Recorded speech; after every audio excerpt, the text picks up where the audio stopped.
Bora lá para o nosso próximo assunto? Vamos lá, porque há algumas semanas começou a rolar que a relação da Larissa Manoela com os pais dela era tóxica, gente.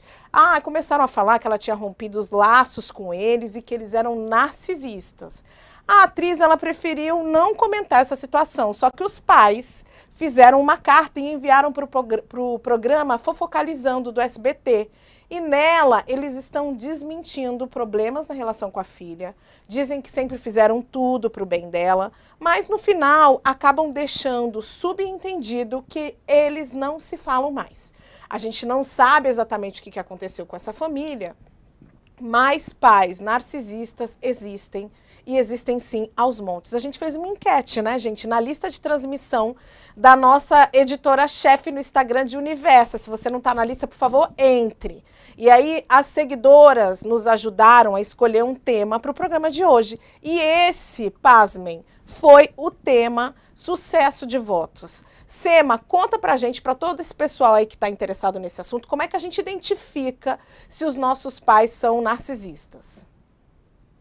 Bom, Cris, a gente conversou com uma psicóloga pós-graduada, especialista em psicologia pela PUC. O nome dela é Vanessa Gebrim. E eu acho que ela trouxe aqui alguns elementos que podem ajudar a gente a identificar. Então, os pais podem demonstrar algum tipo... E aí, eu acho importante a gente dizer que aqui a gente vai ser bastante sucinta, né? Depois vale a pena estudar um pouco mais.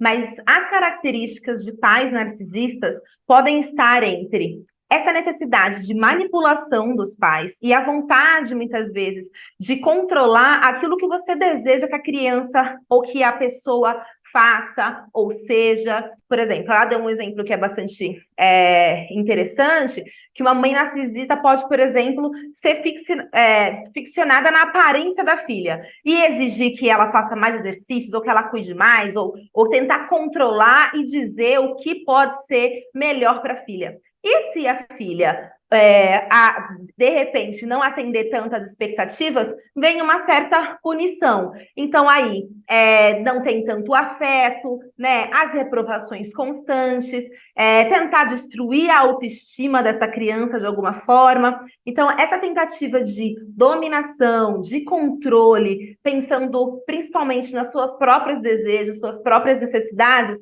podem ser características para levantar aí um sinal de alerta.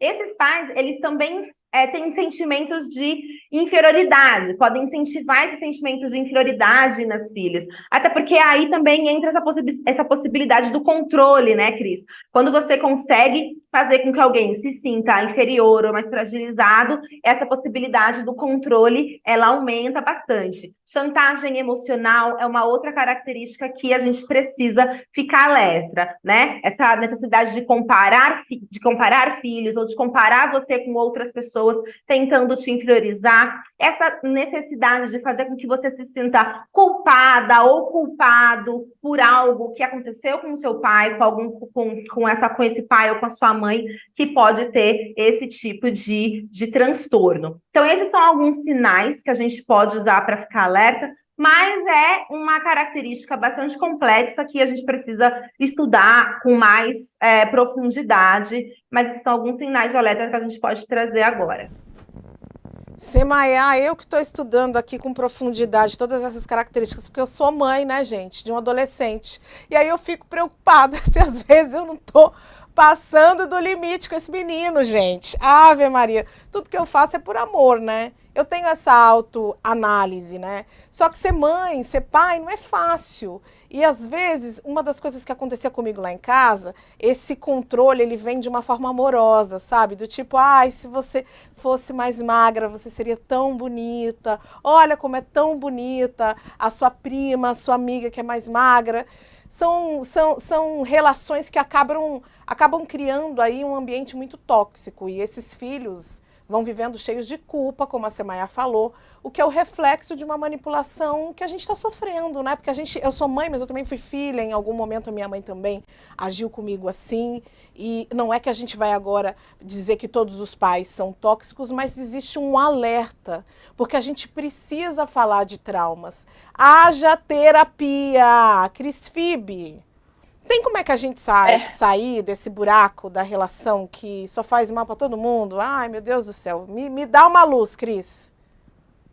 Haja terapia mesmo, Cris, como você falou. O problema é que quem mais precisa de terapia, que são esses pais narcisistas, realmente recusam, em geral, né? Regra geral, não topam fazer. Mas tudo bem, falando da pessoa que sofre nessa relação, digamos, vítima dessa relação, eu acho que é terapia, é muito importante a gente dar nome, a gente está aqui discutindo como quais os sinais, como a Sema falou, e buscar mais informação para saber se é disso que se trata, se a gente não está rotulando de qualquer maneira, ou se é isso mesmo.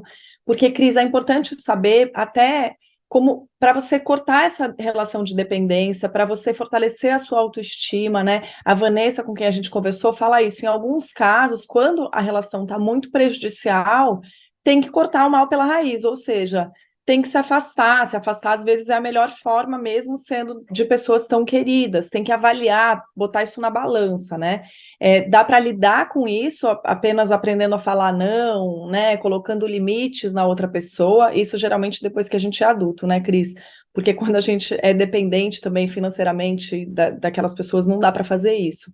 Agora, tem uma outra parte que é importante da terapia, enfim, de você saber como isso também vai ficar marcado na gente como o que significa o amor, né, Cris? Para a gente evitar reproduzir isso nas nossas relações escolhidas, não as relações ali de sangue, né, as relações parentais, mas as relações que a gente vai escolher amorosas, por exemplo, para a gente não reproduzir esse sistema e não achar que aquela toxicidade, né, quer dizer, aquela espécie de opressão que a relação te impõe, significa exatamente amor, né, Cris? Porque às vezes não significa amor, na maioria das vezes, Não em todas as vezes. significa, né, Phoebe? E a gente está acostumado a utilizar o termo relacionamento tóxico muitas vezes só para relacionamentos amorosos. E a gente precisa entender que a gente tem que estar de olhos muito abertos. No relacionamento entre irmãos, entre mãe e filho, entre amigos, todo relacionamento pode ultrapassar limites que invadam você e que te coloquem numa situação desagradável. Você precisa estar atento para isso.